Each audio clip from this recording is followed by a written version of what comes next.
Hello there, Vlad here. Welcome to CatPick Fridays Summer Special Edition. Eirik and Rich are here again to do more serious, yet not so serious content to bring some joy to your probably already very joyful summer. I have no idea where I'm going with this, but here we are. Hello, guys. What's up? Hey. Happy to be here. As usual. As Are you sure about that? Can you all feel excited? Feel the excitement? Happy to be here. We can continue without you, Rich, if you want to do something else. Should I just insert a picture of me here and just play a laugh every 30 seconds and then it's all good? Meanwhile, I'm actually making coffee in the other room.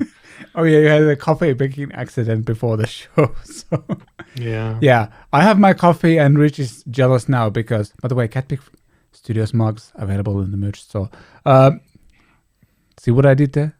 Seamless advertisement integration. Wow.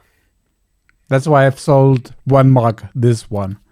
Cue thumbs up clip. Yes. And then ha ha ha from Rich. So yeah, today we're doing the top 5 pedals, and these are our personal top 5 pedals. And right away, I'm going to say, we would love to hear what your top 5 pedals are. First of all, whose the list you will kind of agree with the most or relate the most, and what's your top 5 pedals? We are interested to hear that. Leave a comment down below. Like, share, subscribe, all things, and thank you for watching and listening on podcast platforms and YouTube. And one more thing, my brother Pete is producing the show, helping to switch and run the photos and stuff like that. And basically he's taking this mess that we three are creating here and making it into an actual show.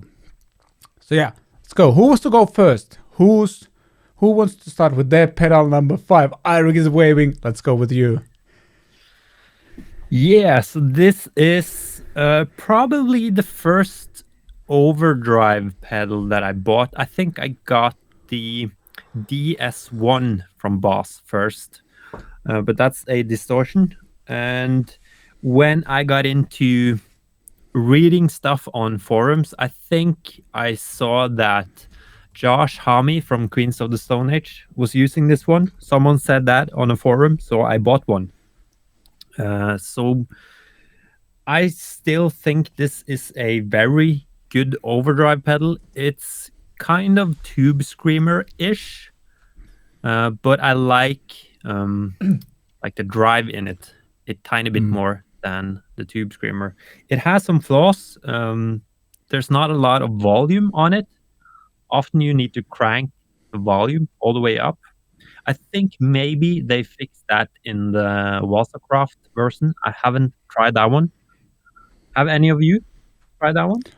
I just got the 40th anniversary edition, so it's basically the same SD1, but I don't actually have it with me right now. As soon as my couple of friends saw that I got the SD1 and also the DC2W, they are recording an album with their band and they all immediately wanted those two for alone, so they have them. I have to agree, SD1 is actually pretty damn good. I hadn't played one until very recently when Boss actually sent me one.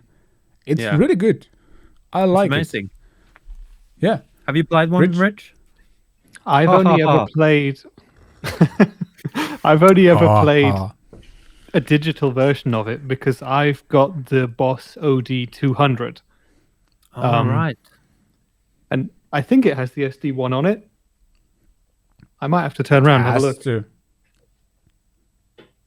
Very handily, it was right behind me. It's not on my top 5 list, by the way. Overdrive would be OD1, Blues would be Blues Driver, Screamer, Centaur, Overdrive, X-Drive, Distortion. You know what? I don't think the SD1 is on the OD200. No. So no, I haven't played one. But I've watched a lot of videos on them. I really like Boss Overdrive pedals, and I do want to get some. I've been thinking about which ones to get, and it's between the SD1 and the OD3. So yeah, the OD3 maybe I'll go with the SD1. Well. Yeah. Nice. Yeah, so that's my number 5. Nice. Vlad, what's yours? Mine is I'm seeing the picture. This this was the best photo I could find of it because like when I started Googling Peterson Strobostomp HD, like this was one of the photos that turned up, and there were like every other photo that was there. Hang on, was my doorbell's kind of ringing. So I just went with this one. I know it's a weird choice to have a tuner, but this is the first tuner that has made me not think about tuners, which is a thing because like I've had the TC ones, I've had the Boss ones, and there was always something with those tuners where like I could hear that like the tuner says that the guitar is in tune, and when I play it, it's not actually in tune. Like the chords would still ring out of tune and stuff like that. This thing works perfectly every single time. I don't think about the tuner anymore at all. It has a big ass display. It works really well. It's annoyingly accurate as well, which makes you like really tune your guitar well. And yeah, it's just great. Hello. You're Seamless reintegration. Exactly. Yeah. The only thing I was saying, like this pedal made me like this is the first tuner that made me not think about tuners. That's the great part about it because it just works so well. The previous ones I've had, that hasn't been the case. There was always something. Either it's not accurate enough, or just like keeps moving back and forth. You're not sure whether something is in tune or it's like that. This just works, and I like gear like that. It doesn't make like my focus is on the actual playing part, not whether stuff is in tune and my tuner works. Great product. Nice. Rich. Yes. I heard all that, by the way, because I left my earphones in. Oh, And that's true. I was okay. There's my number 5. It is the Rat. I was just going to say about the tuner. At first I thought, that's a not really a choice for a top 5 pedals list, but actually the one pedal that everyone really needs to have is a tuner pedal. So Yeah. yeah, it's actually the best choice. Yeah, okay. But yeah, anyway, number 5 for me is the Rat. It's, one of the most iconic overdrive fuzz distortion pedals there is, played by so many different amazing players over decades now. It just sounds fantastic. It's difficult to control, especially if you don't play full-on rock stuff. And actually, I can imagine this pedal moving up the list for me in the coming years, but I only fairly recently discovered the Rat. So I'm a fairly recent convert to it. I absolutely love it. There's a bunch of different companies who make their own versions of the Rat. It would not surprise me if at least one of you two has a Rat-type pedal somewhere else on your list, because the Rat is ubiquitous on top 10 dirt pedal choices. So, yeah, the Rat. This is the Rat 2, the standard current made in China one. Some people say that boutique ones are better. Some people say that versions with certain older chips are better, but I just think they're all kick-ass pedals. So yeah, the Rat. The Cheap Rat too. 2, Judgment Yeah. Day. Yeah. Nice. Eirik, I think you're Yeah. next. I think so too, but I don't remember what's next on my list. I think Pete is preparing the view. Oh. There it is. There it is. That's the Ohmless Pedals Bore Fuzz. I really like fuzz pedals. I've played a couple of them, and I think this is my favorite, my all-time favorite. I think it's a completely new design by Mark from Ohmless Pedals, and it's hard to compare it to anything else. And yeah, it's amazing. I know he's not making them anymore, and he didn't sell a lot of them. They didn't catch on for some weird reason. It looks And great. Yeah, It looks amazing. I love the graphics. I love the Yeah. knobs too. Yeah, it is a really cool pedal, and I've tried to push it to my viewers so many times, and I think they like it, but I don't remember. But I talked to him not that long ago, and I asked him like, how many did you end up selling of the Borfos? And I was surprised that it was so few. I really think people should try to get one of these, but now it's too late. So maybe this will become one of those super expensive secondhand pedals on Reverb and eBay. Hope so. What kind of a fuzz is it? Can you relate it to one of the more famous fuzz pedals? Is it like a Big Muff, or is it like a Fuzz Face, or whatever? I would say it's more like a fuzz face, but it's also a bit gated because you have the bias knob. So you can make it a bit more spitty. And I would also say that it has more gain and hair than a fuzz face. I guess he started somewhere with the design, but I don't think it's. Yeah, I'm not sure if it's inspired by anything or if he started with one of the classics. To me, it's quite unique, actually. Yeah. Well, I was kind of hoping Rich would ask you to like mimic the sound of it, but maybe next time. Maybe next time. All right, moving on to my second pick, which is, and warning, there's a very, very strong recency bias to this pick, but it's the Boss DC2W Dimension C Watercraft version that's fairly new, and I got this pedal very recently, but it's just that amazing 80s chorusy flangery sound. It's super simple because it just has like 4 knobs to like, or like 4 different modes, plus like this extra special Waza mode to turn on. And yeah, the minute I plugged it in and like put myself like a stereo rig and that thing on, yeah, that was it. I fell in love with it right away, and I think I'm going to keep it on my board from now on every single time. It's just so good. Eirik, you've had this one as well. Yeah, it's amazing. And I don't think Boss is marketing that as a chorus pedal. Am I right? They call it something else. Might Like a be 3D room something. Yeah, I think Might so. be. I'm serious. Yeah. But it does sound like a chorus. And a very good one, that is. Have you tried it, Rich? No, I haven't. I'm quite interested in it. I remember at one of the GitCon events, I tried the TC Electronic. Is it June 60 or Juno 60 or something like that?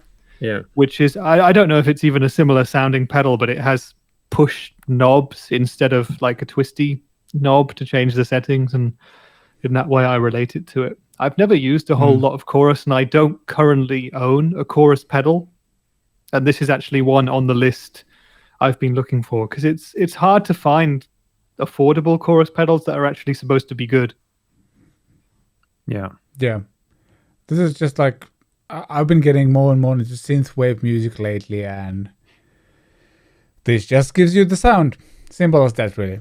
This plus SD1, you're good to go. Cool. Then who started? Yeah, me, Rich, my Richard. number 4 choice, and this is a slightly different pedal for me, I guess. This is the Source Audio Collider delay and reverb, and I wasn't sure at first if I could include, like a multi-effect sort of thing, but in the end I had to go for it because this pedal is so useful. It does so many sounds, and it does them all very, very well indeed. So Source Audio does make a big box delay and a big box reverb as well. And what they did with the Collider is get the best algorithms, I think 6 or 7 best reverbs and the 6 or 7 best delays, and put them in a dual pedal. And this is the Collider. You've got a bunch of different settings. There are so many different tweakable options on it, so many different sounds, everything from a light reverb through to a full-on post-rock, never-ending madness. There's MIDI, so you can save as many presets as you want. There's tap tempo for the delay as well, which is something I absolutely love. It's quite small for one of these big pedals. Oh, I just did a disco move, by the way, but there you go. Very nice. And I absolutely love that pedal, and it's the first one I have for time-based effects on every board. So the Source Audio Collider. I'm guessing both of you guys have played this pedal. Nope. But I heard I've a lot of good things about it. Yeah, I've played with one. I Go ahead. No, please carry on. I've also had the Nemesis delay. Like that was actually on my pedal board for a while, and Yeah, exactly. they So- make great sounding pedals. They're kind of not really on the radar on the YouTube side of things for whatever reason. Like No, you it's don't weird, see they're them that not. often. No, and yet Source Audio were actually at the very first YouTube event. They were at GitCon, the first one, Oh, at beautiful Warwick about Framers. that. The guy was there. Well- I can't remember his name, unfortunately, off the top of my head. But yeah, very nice guy. And yeah, they had the Nemesis delay and the Ventris reverb, which in my opinion rival the Strymons for the quality Yeah, and the variety absolutely. of sounds that they make. Yeah. And Source Audio did with this pedal what none of the other big box makers have done, and put a big box delay and a big box reverb together. So I applaud Source Audio for doing that, because in a way, this pedal kind of cannibalizes sales of the individual delay and reverb, because all the best bits are in this, but they did it, and I love the pedal. Cool.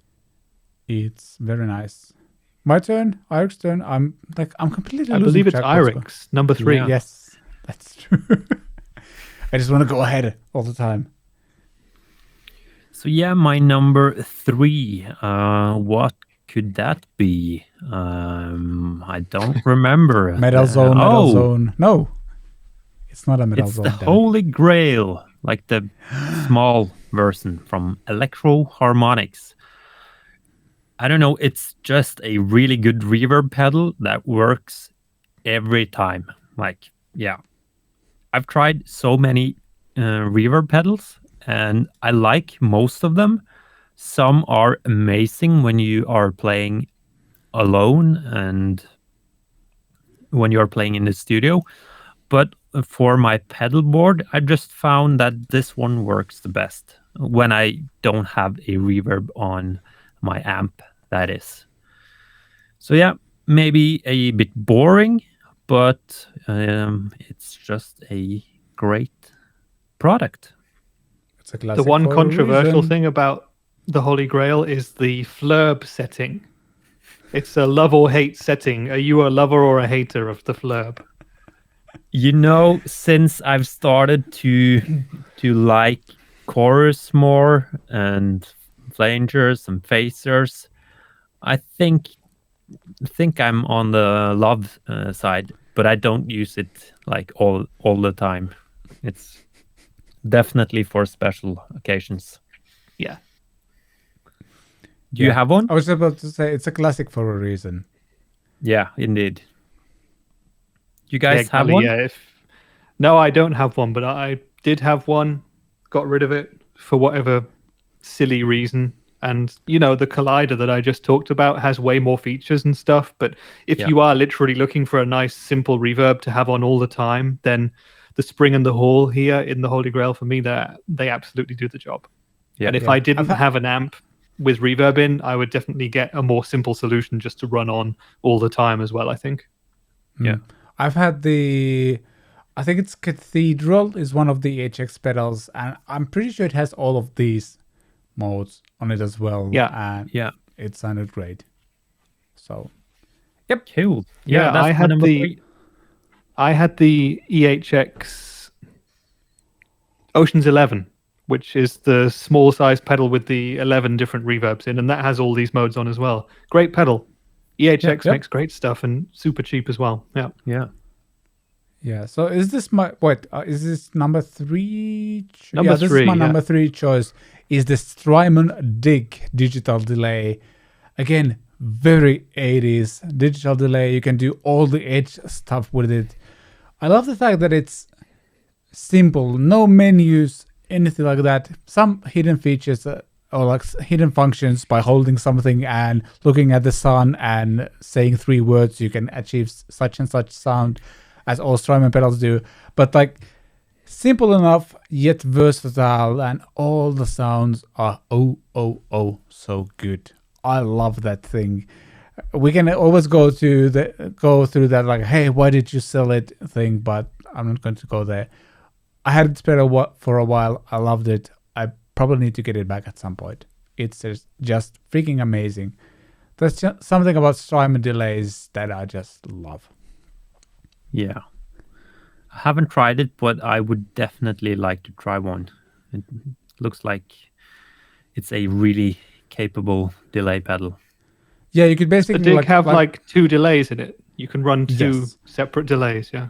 Yes, that's kind of the idea. You can run them and like mix them and match them as you want. And then there's like different like there's a high like you can have like very kind of lo-fi sounds or and add modulation on it as well. Like pretty much almost everything Edge does in U2 you can do with this pedal. I really like the symbol of that. I think they call it the golden ratio. Is it Yeah. on the time knob there? Yes, there is. Yeah, just a small thing, but I think that's a cool symbol. Yeah. This is definitely like one of my favorite pedals of all time. Yeah. Yeah, there it exactly. is. Thanks, Pete. There it is. Nice. Rich? Is it Eirik? me Cool? now? My number 3 pedal is possibly one you wouldn't expect for me to have because I don't play a lot of really high gain stuff. But my number 3 choice is not the Timmy. My number 3 choice is the Rev G3 distortion pedal, which I should think is coming up on the screen any second. Yeah, the Rev G3. It's the purple channel of the Rev generator amps. I can hold it up here until it arrives on the screen. Perhaps I mislabeled the pictures that I sent across for this. But anyway, the Rev G3. Your title does say Rev G3. So Oh, okay. that one. Perhaps I sent the wrong picture, but yeah, the Rev G3. I'm holding it up to the camera here. Well done. Whenever I need to do high gain stuff, this pedal just does it. It's a preamp pedal. It is a modern kind of a high gain. It's very good for chug stuff. It takes any clean amp, no matter what clean platform I've put this pedal into, it turns it into an absolute chugging metal machine. And as I said, I don't play a lot of high gain stuff, but when I do, this is what I gravitate towards. And it's my number 1 choice for that kind of music. And you know, there are a lot of hype pedals when it comes to distortion and high gain and stuff like that, but I believe there's a reason why so many people that you'll see on YouTube identify with this pedal as being the best there is for doing that kind of a job. And again, it would not surprise me if one of you guys has this pedal somewhere on your list as well. And maybe even has a picture of it that they can share, because obviously I didn't. You didn't. Apologies to Pete for sending the wrong image. And now you guys know my number 2 pick, so please forget what you saw. I saw no picture. All right, is it? Good. Why do I keep forgetting the order? So it's Rich, me, Eirik. Rich, Eirik, me. It's me now, yeah. Yes. We're going like this on like when you're looking at the StreamYard thing. So yeah, that's my number 2. Richard, Nice. you had a rat on your list. This is based on a rat. It doesn't sound very much like the one that you had on your list, but it's still like something in that area. So it's a 1981 drive. There's been a lot of hype about this pedal. I think that it's a very good pedal. I actually saw the other day on reverb.com that a lot of people left some bad reviews for it because they were expecting, I don't know even what they were expecting. Like, it's good, yeah, but I think an overdrive or a distortion can only be at some point. It's not possible to have like an extremely good overdrive pedal. You still need to have an amp that can do it justice. So I'm not sure why people are disappointed, because it's just an overdrive pedal, sort of. But still, it's very good, and I like it. I love the this is design. one that of I would love one. to try as well. It's it is, like you say, like the biggest hyped overdrive pedal probably of the last couple of years. And I would be really interested to see how different it is to the Proco Rat, to see like which Rat circuit they used as their basis for it. But you know, when it comes to these massively hyped pedals, I think a lot of people expect that when they buy it, number one, they're going to sound amazing to themselves. And number two, it's going to make them play better. And number three, they're going to sound exactly like the YouTube demos that they've seen of the pedal. Yeah. So that they'll see one of you guys, for example, you, Eirik, not using you as a specific bad example or anything, but they'll see a YouTuber like you who's great at guitar with a great all-round setup, who knows how to tweak the pedal to get the best settings, and then they buy the same pedal, plug it into a totally different rig with totally different guitars, but with the same expectations as you, and get different results. And therefore, they think that the pedal is the problem. Yeah. That's Exactly. how I see it. It's a really tricky thing, but I really want to try that pedal, by the way. Yeah. Yes. I think it's loosely based on a white face rat from the 80s. Okay. Something that they did for a very short time. But I don't, it's not a one-to-one clone of that at all. It's just based on that. And it works really well when you turn the gain all the way down as well. Something That's good, because something that the rat doesn't do so well. Yeah. Yeah, exactly. Yeah, it looks really cool as well. Yeah. I think it's me. That's also next, a thing. right? It looks good. Yep. Yep. Hey, there you go. Vlad. Yeah, Strymon Flint, a classic. Oh, I just noticed that the photo I chose, it has some weird switch on the side. That's probably like a mod that's been done on that pedal. It doesn't have that originally. This is one of the best pedals I've ever had. The tremolo is like spot on. It's so musical and so inspiring the way they've done it on this pedal. And then you pair with like some of the best reverbs you can have, like vintage style reverbs. I remember playing this at a lot of like church sets, doing like alternate picking pattern chords and stuff like that. And it just sounded so good. Sold it for whatever reason I had at the time, but as with all things, it's simple enough to use and gets you amazing sounds. Like every single setting sounds good, and you can just choose between, like, depending on what kind of setting you're in, like what kind of sounds you want to get. Yeah, simple as that. Fantastic. One of my favorite pedals of all time. Yeah, that's I've actually been wondering why they really haven't done one.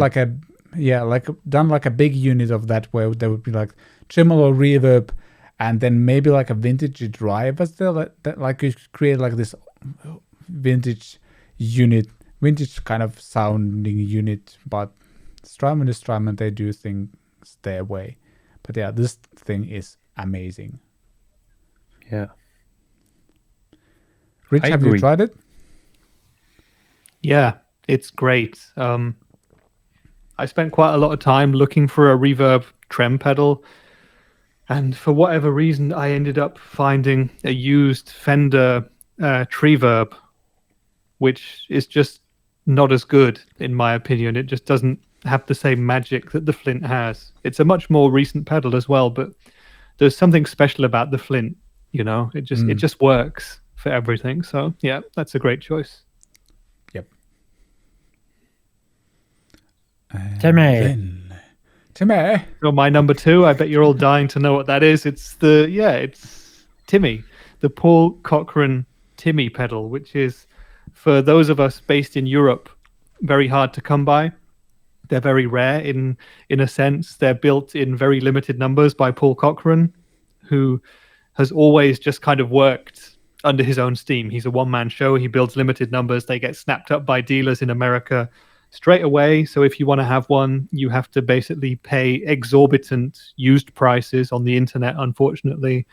I managed to find mine a couple of years ago now for a pretty decent price from a guy who lives in the same region of Germany as I do, and it is a fantastic pedal. It's weird in a way, because in some senses it doesn't actually do that much. Paul Cochran originally designed the Timmy to drive his Marshall Super Lead amp, I think, to drive that up into further levels of distortion. And you can kind of either use it to do that, or you can take a clean amp and just sort of take it to the edge of breakup in a really nice and pleasing way. And that is what I tend to do with mine. And sometimes you don't even know that the Timmy is on, but the magic is then when you switch it off and you realize, oh, that's what it was doing. So for that reason, it's my number 2 pedal. And again, it would not surprise me if 1 or 2 of you guys had this pedal somewhere in your list. Well, What it is the could switch be in on the my mid- list. It's not, but it's a really good pedal. It's Yeah. definitely one of my favorites. It should be on my list, honestly. Yeah, It probably unfortunately, should I've only be. tried the cheap copy that I have on my board of this. I wonder if there's a big difference between the two. There's not. But yeah. It's very, very similar. I've Yeah. heard that the Pure Sky is actually a clone of the Vemuram Janray, which is a much more expensive clone version of the Timmy with a couple of tiny tweaks, allegedly. So, Yeah.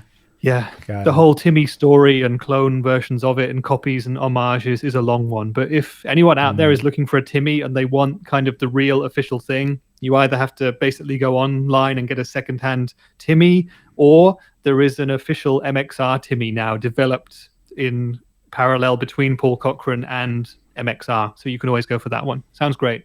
Yeah. I've got a video where I compare 4 different Timmy pedals, so you guys can check that out if you want to hear the differences. Yeah. Cool. Nice. Oh, I know this Oh, one. yeah, my number 1. Another one from Electro Harmonics. That's the Deluxe Memory Man delay. Analog delay. It's been quite a few years since I've played one. I'm currently looking to get one once again. Just a fantastic analog delay. It's very musical. I just did a demo of the new delay from J-Rocket. They designed their Clockwork Echo together with the guy who made this one, actually. So that is very close to as I remember the sound. I haven't had the chance to A/B them, but I just love the sound of the Memory Man, and having some modulation on the repeats. It's just a very unique sound, and I think it's very hard to replicate the sound of the Memory Man for many reasons. One of them being like the power thing. I think it takes like 24 volts. Oh, It's not very common, and also the reason why it's kind of difficult to have it on a pedal board, and it's also quite big. But yeah, I'm not trying to plug that J-Rocket demo or pedal, but I think that's like the closest thing that I've heard ever. But I still really like the Deluxe Memory Man, and I'm trying to find one and play it again. They're getting really expensive now, aren't they? Yeah. I think that JHS pedals have featured them a lot on their own channel, and that's also helping to drive the prices up a little bit. Yeah. Yeah. yeah. I've had the Diamond Pedals Memory Lane Junior, which I guess goes for that sound as well. It's way more simple than the one you just showed, but yeah, that sound it's really good. Yeah, that is probably the best like digital version of the Memory Man, because Yeah. that one is digital, but the one from J-Rocket is actually with Bucket Brigade chips in it. Yeah. So that's my number 1, my desert island pedal, sort of. You just need a special power supply on that desert island to power that one. Oh, look, I think it's me. My number 1 choice is the Rev G3 pedal, just because this is the first drive pedal that gives me that, like, for anything from like hard rock to metal, it actually sounds like an amp distortion. Like up to this, like before getting this pedal, I haven't been able to find a single pedal that sounds like Like I've had good high gain amps, and any pedal compared to those have always sounded kind of weak and just, I don't know, lifeless. This is the first one that feels like an amp to play. It sounds like an amp, and yeah, it just works. Plus it does way more than you would think. It's not just for like high gain, but I've been doing like rock things. I'm actually working on a cover for where Slash plays guitar, like from a band he plays in, and like I got my rhythm guitar sounds from this pedal. Cool. So yeah, I need to try one of those. You haven't tried it? Nope, never. Really? Never tried a Rev pedal. Only their amps. Oh boy. Yeah, I'm surprised because Rev is all over the place with YouTube people. Everyone seems to have them. I like them very much indeed. Yeah, I mean, the G3 is a great pedal. Yeah. Yeah. So what's your number one, Rich? My number one, my final choice is the Gria Amps Lightspeed Overdrive pedal. And yeah, you guys have probably noticed that I basically picked a delay reverb and 4 boring overdrives, but these are all pedals that I own and use the most, and the Lightspeed is always the first one everywhere. It's a pedal, again, that like the Timmy, sometimes you feel it's not doing that much, but everything that it does is make me sound better in any context. No matter what guitar or amp I'm using, no matter what kind of music I'm playing, if I have the Lightspeed on, I sound better. The Lightspeed, I believe, is from a similar sort of tonal camp as the Timmy pedal. It's in what we would refer to as the transparent overdrive territory. It just gives you a little bit more of what you already had and takes you up to 11, or whatever cliche you want to use to talk about it. The Lightspeed goes a little bit more up to medium gain overdrive than something like the Timmy does, and it holds it together very, very well indeed. It's only got 3 knobs. You've got a volume control, a drive control, and a filter. Frequency control, which is like a tone knob, but everything on it is super usable. It sounds great. Whatever I do with it, I absolutely love that pedal. It's my desert island pedal, and it takes 9 volts, so I don't need a special power supply for it. That's true. I can plug it into a coconut. We're all screwed, by the way, because there's no matter if it's 9 volts, you don't have that on the island. Yeah, I can take my Zoom 505 with me. You can power that with batteries. Yeah, that's true. You can play for 2 days. That's true. Exactly. I've tried Lightspeed once at the NAMM show, and my first impression was like, whoa, this is something different. Like I immediately got what all the hype was about, but I haven't gotten yet in my studio. I need to fix that at some point. You do. You definitely do. Yeah, the Lightspeed was kind of the hype pedal a few years ago, and I feel like it's died down a little bit because it goes in cycles, and now it's like the 1981 DRV is kind of like the hype drive pedal. But again, I think with the Lightspeed, it was totally justified because, as I said, it's the first pedal I pick for anything, and it just makes me sound better whatever I'm doing. So for that reason alone, it has to be my number one. Yeah, nice. I'm happy with our lists, by the way. I think we all went quite different. I think you guys had good, well-rounded selections. Obviously, I was restricted to overdrives, but Vlad with a couple of Strymons, you were slightly off in that direction, and Eirik slightly more kind of not unusual choices in a way, but a bit more left field, a bit more diverse, and then, yeah, my boring purple and blue overdrive. Hey, you found your thing, you're like, if you like them, who cares? Stick with them. Good point. I mean, I could have a list with only overdrive pedals, so I don't think it's boring at all. I could have a list with zero overdrive pedals. Yeah. And be happy with that one as well. Though nowadays, since I got my Rev D20, like I've actually started to like overdrives. Before they were like, okay, this works as a boost, this works as a bigger boost, and that's it. But yeah, more ads for Rev. Yeah. All right. Anyone watching whose list do you prefer the most? And what's your top 5 pedal list? Don't do like Rich and do top 7 on your top 5 lists. Or maybe you can do, if somebody does a top 50 list, I promise I will pin that comment at the top of this show's comments. But it has to be a real list. So yeah, your top 50 pedals, go. We'll be reading those in some future episode. Thank you, gentlemen, for joining for this one more Summer Games episodes or something like that. I don't know. Let's call them Summer Games, something. Great outro.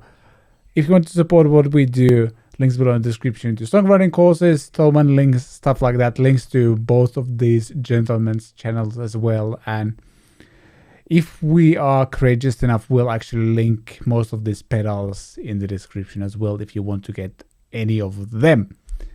Thank you so much for watching. Like, share, subscribe. And as our signature outro thing is, bye podcast. Bye, podcast. podcast.